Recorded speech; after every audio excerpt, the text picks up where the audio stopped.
96.7 Destiny Radio. Saya lang. Kapiling kasama ngayong umaga ng Monday. Happy Monday. My name is Papa Del. Ang papa mong pagkakakulit, pagkakaingay. That's me. 6 minutes after the hour of 9. Yan ang ating oras. Oo, yes.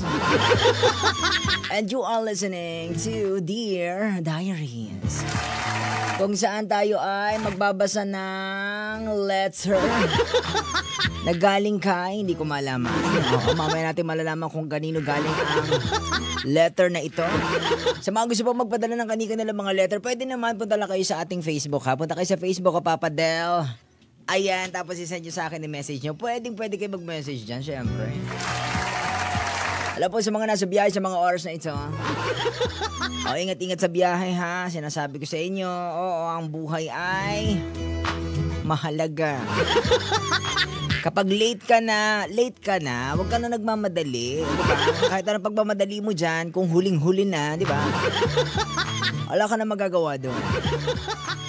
Diba? Maigi ng late kesa duguan, di ba? Sabi ko sa inyo eh. Kaya dapat nag-iingat talaga kayo eh, no?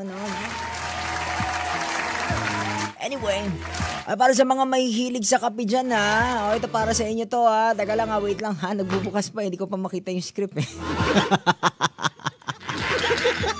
Ito na. Teka, ito na. Yan, nasa mga mahilig sa kape dyan na nais makaranas ng dagdag na enerhiya at lakas ng katawan. Aba, para sa inyo to, ha? Mark Cafe 5-in-1+1 Coffee Mix. Kasi hindi lang ito basta kape dahil meron itong 3 mabibisang sangkap na agaricus blazei, morel mushroom, panax, ginseng at spirulina, mga powerful ingredients na tumutulong sa pagpapalakas ng iyong immune system, pagpapabuti ng mental focus at pagpapataas ng overall energy. Ang agaricus blazei, morel mushroom ay kilala sa mga health benefits nito, lalo na sa pagpapalakas ng katawan. Samantalang ang panax ginseng ay tumutulong upang manatili kang alerto at focus sa buong araw. Kaya, perfect na perfect para sa bising-bising kagaya ni Bugs. Alam ko, DJ Bugs, na bising-bising ngayon dyan sa baba. Mabuhay ka, DJ Bugs, hanggang gusto mo. At hindi lang yun, ha, meron pa tayo spirulina, isang superfood na nagbibigay ng natural nutrients na makatutulong sa ating digestion and bowel movements. Ano pang hinihintay mo ka, Destiny, ha? Subukan na ang Mark Cafe 5-in-1+1 Coffee Mix. Kape na may dagdag na benepisyo. Mark Cafe 5-in-1+1 Coffee Mix, ang sarap ng natural. Hello po kay Ma'am Flores Sarmiento. Blessed morning, Papa Del. Sabi niya, hello po. Oh, siya! Ano bang hinihintay natin? Basahin natin ang letter na ito bago pa ito ugatin. Ito na ang letter. Welcome sa Dear Diaries.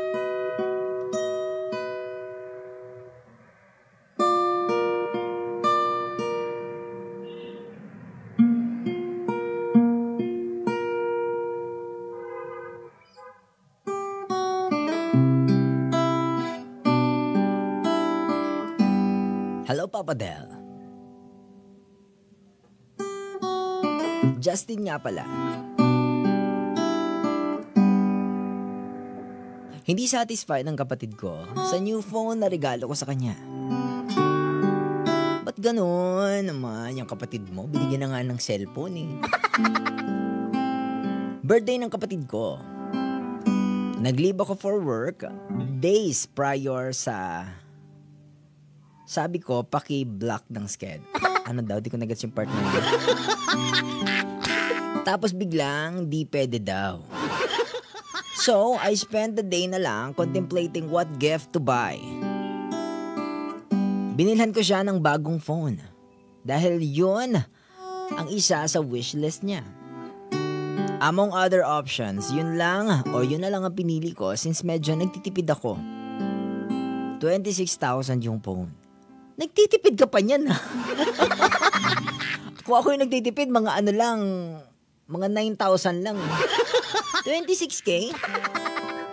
Tapos sinamahan ko ng bag dahil pasok ka na. Talaga ba? 26K? Tapos, lumabas pa kami for dinner. Nagtitipid ka talaga eh. Nasagot ko lahat. Nagtitipid talaga siya. Tapos maririnig ko na hindi satisfied sa lakad at hindi gusto yung phone na binili ko dahil di daw siya ang pumili. Paano di satisfied? Gabi na siya dumating ng bahay.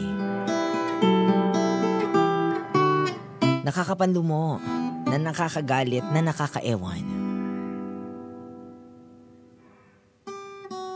Oo, gets ko na may tampo siya, kaya siya yung kailangang suyuin. Ikaw pa yung nanuyo. Babadrip, malapit ako mabadrip ha. Konti na lang. Pero hindi ba sobra naman yun? Can't just be grateful or appreciative man lang. Dati nung binibigyan ko siya ng iPhone, na ako mismo nag-o-offer na yun ang bilhin, ayaw niya daw ng Apple.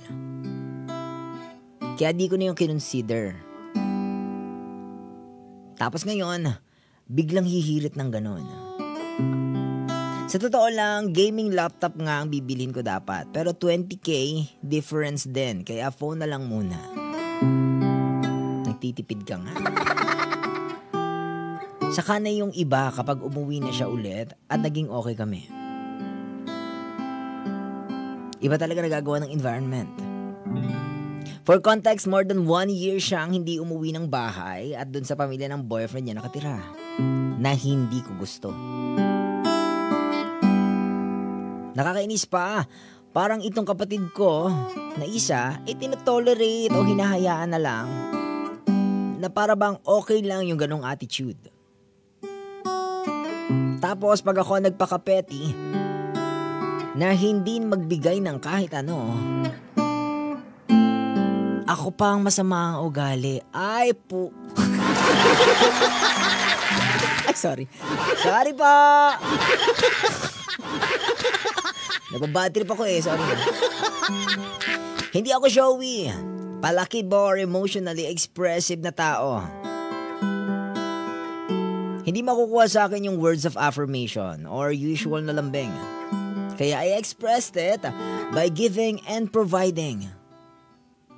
Yun ang expression ko ng love at support. Na kapag may request o hirit, di ko dinideclare na ako na ang bahala. I just do it and then boom, surprise, wish granted. Nakakapagod. Ako na may pasa ng lahat ng responsibilidad tapos may delay or di lang ako wala lang ako maibigay agad. Sumbat na. Nakakasawa. Nakakadala. Nakakadala ang magbigay sa mga taong walang appreciation. Hanggang dito na lang muna. Justin.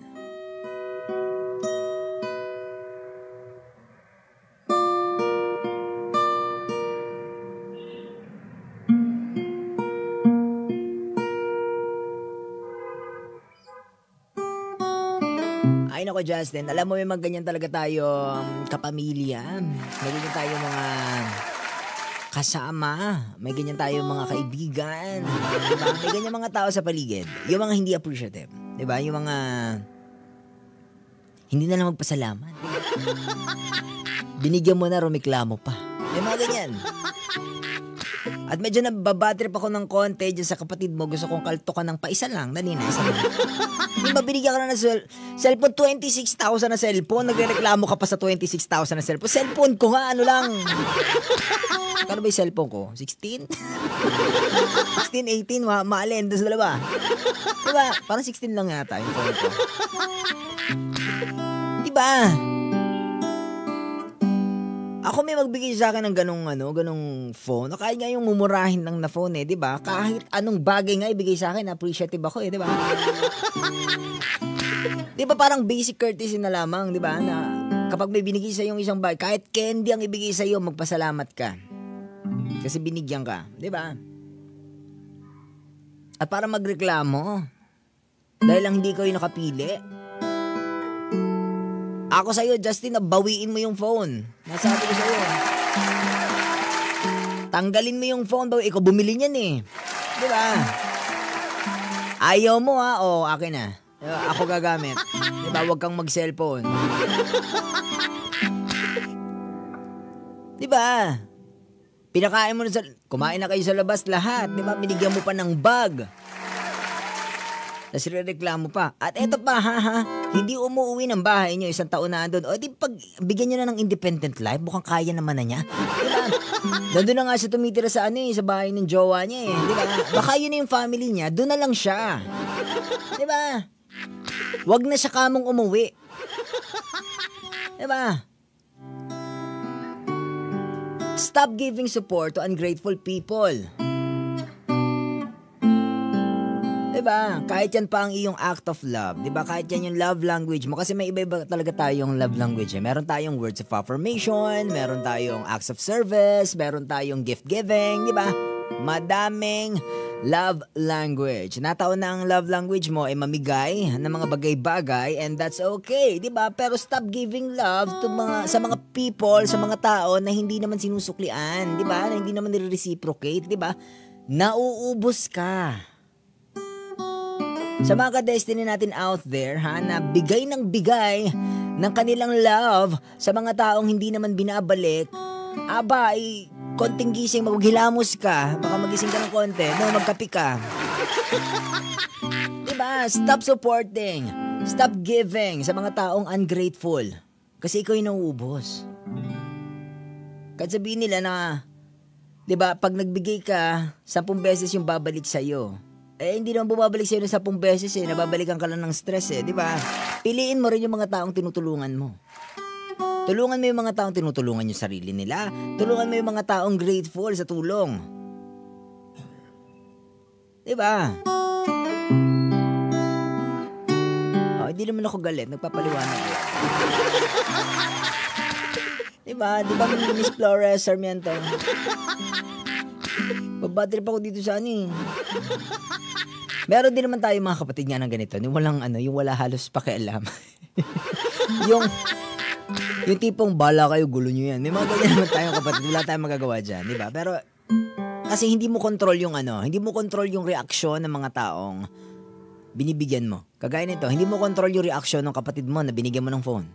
Ang control mo, yung sarili mo, kung magbibigay ka pa ba ulit. Di ba? Kung magpapaabuso ka.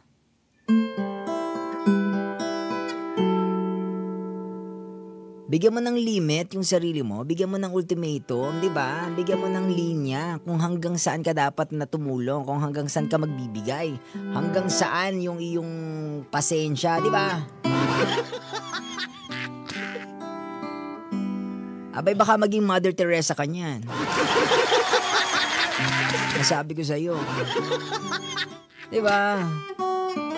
Bigay ka ng bigay. Tanungin mo naman yung sarili mo, paano ikaw, di ba? Self-love din naman.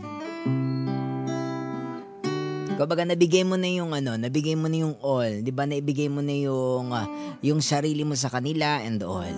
Kung hindi nila na-appreciate, stop giving. Stop giving.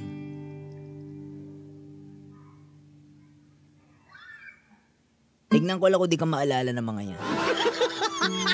20 minutes after the hour of 9, yan natin oras. Yung nakapiling, nakasama, makulit kit mong papa. My name is Papa Del. So, mag-play tayo ng yung bagay na bagay dun sa bagay na bagay dyan. This is for you, Justin. Ikaw ko, Destiny, nakikinig sa istasyong pinipili ang saya. Kami po ang 96.7 Destiny Radio. Saya lang. Yung nakapiling nakasama, makulit at cute mong papa. That's me, my name is Papa Del. I love you all, himwe. Saya lang.